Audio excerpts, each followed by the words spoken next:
Info Afrique sur Al24 News, bienvenue à tous.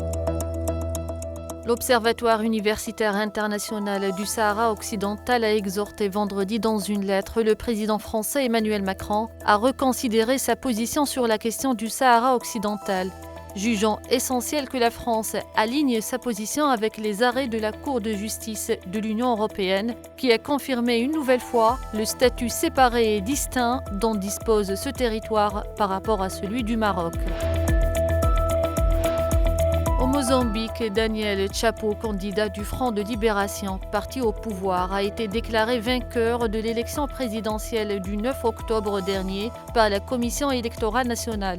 Âgé de 47 ans, Daniel Chapo succédera au président sortant, Filipe Nyusi, qui est arrivé au terme des 2 mandats autorisés par la Constitution.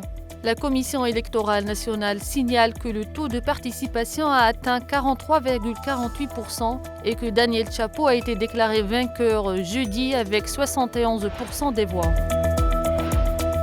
Au Burkina Faso, la coordinatrice résidente du système des Nations Unies a déclaré jeudi que 6,3 millions de personnes ont besoin d'une aide humanitaire, dont 3,8 millions de personnes sont ciblées pour assistance dans le plan de réponse humanitaire. Depuis janvier à juin 2024, plus d'1 million de personnes ont été assistées dans plusieurs secteurs, au niveau d'une centaine de communes réparties dans 10 régions du pays, en soulignant que la crise sécuritaire continue de pousser les populations au déplacement forcé.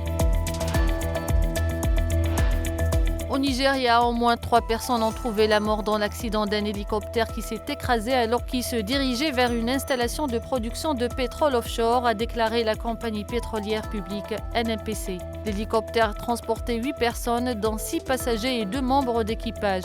Des opérations de recherche et de sauvetage sont en cours et les autorités enquêtent sur les causes de l'incident. C'est la fin de ce point sur l'actualité africaine. Merci de l'avoir suivi.